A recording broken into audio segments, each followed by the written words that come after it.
This is the Titan. It's a submersible vessel, and on June 18th, it was reported missing in the Atlantic with 5 people on board who had set out to view the Titanic shipwreck. 4 days later, it was determined that the vessel imploded and all 5 lives were lost. Here's what we know about how the expedition unfolded. I'm Emmanuelle Saliba, a senior reporter with ABC News. It's early Friday morning on June 16th, and the Polar Prince, a Canadian research vessel carrying a submersible called the Titan, departs from Newfoundland in Canada. According to data provided to ABC News by Marine Traffic, a maritime analytics provider, the Polar Prince leaves St. John's Port at 8:44 a.m. Eastern, and it heads out on a mission for the Titan to view the Titanic shipwreck located here, about 400 miles off the coast of Newfoundland. The Titan was designed and built by a company called OceanGate. According to the OceanGate's website, it's 22 feet long and weighs around 21,000 pounds, and it has one porthole window. OceanGate says the Titan was designed to take 5 people down to depths of 13,000 feet into the ocean. The Titanic rests at 12,500 feet. For comparison, that's about 10 stacked Empire State Buildings. Experts say trips to visit the wreck have typically taken about 2 hours to descend, but the total dive, including the descent and the ascent, reportedly takes 8 hours.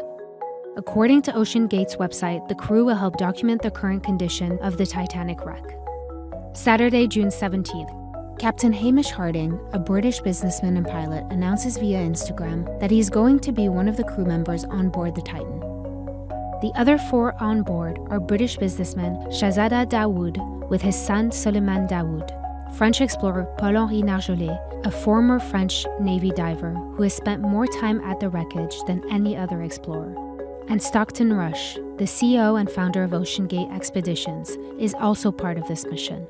According to experts, the Titan was the only deep diving submersible to carry commercial passengers that wasn't inspected or certified by an industry authority. It's around 4 a.m. Eastern Time on Sunday, June 18th, and the Polar Prince is getting into position. Around 8 a.m., the Titan, with 5 people on board, launches into the water. The U.S. Coast Guard will later confirm in a statement. Harding's company will later share this post saying the launch was successful. Unlike a submarine, submersibles require the support of a ship to launch and recover them. It's 9:45 a.m., about 1 hour and 45 minutes into the expedition, and the Polar Prince loses all communication with the Titan. The Polar Prince conducts an initial search, the U.S. Coast Guard will later say in a press conference. The Titan has no GPS on board, and it's estimated they have a 96-hour supply of oxygen. 8 hours go by before the U.S. Coast Guard receives the first alert from the Polar Prince at 5:40 p.m. Eastern Time. According to the U.S. Coast Guard, the vessel was due to surface at 3 p.m. 9:13 p.m., the Canadian Coast Guard is also alerted that the Titan is missing. Monday, June 19th, the Polar Prince, Canadian Coast Guard, and U.S. Coast Guard have been conducting surface searches as they wait for more resources to arrive. The U.S. Coast Guard says this about the ongoing mission. We need to make sure that we're looking both on the surface, but we're also having to search in the water column. And we're doing that right now with the use of sonar buoys and sonar on the ship that's out there. It's Tuesday, June 20th. Multiple aircrafts have been busy overnight flying over an area roughly the size of Connecticut, the Coast Guard will later share. It's 7 a.m., and the research vessel Deep Energy arrives on scene. They begin using remotely operated vehicles to search underwater.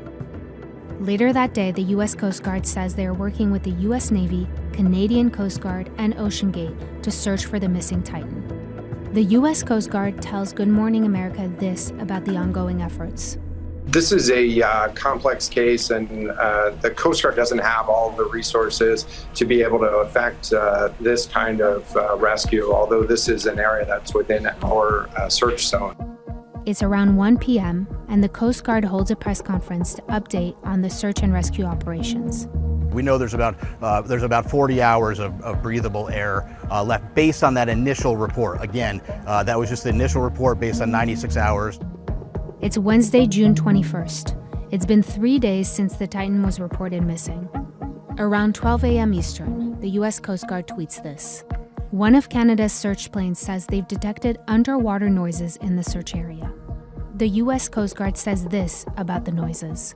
The noises have been described as banging noises, but again, they have to put the whole picture together in context, and they have to eliminate potential man-made sources other than the Titan.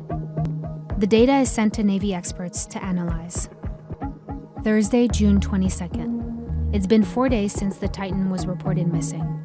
At 11:48 a.m., the Coast Guard announces via Twitter that a debris field was found within the search area near the Titanic.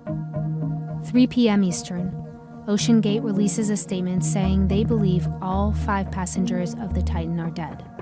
They add that these men were true explorers who shared a distinct spirit of adventure and a deep passion for exploring and protecting the world's oceans. The Coast Guard explains their findings. In an area that was approximately 1,600 feet from the wreck of the Titanic, the debris is consistent with the catastrophic loss of the pressure chamber. Sunday, June 25th. The U.S. Coast Guard says it will lead the investigation into the loss of the Titan, and the NTSB will join that investigation. Using the same kind of rover that found the debris, they will survey and map the pieces, looking for clues as to what went wrong. My primary goal is to prevent a similar occurrence by making the necessary recommendations to enhance the safety of the maritime domain worldwide. Experts say the focus of the investigation will be on the carbon fiber construction.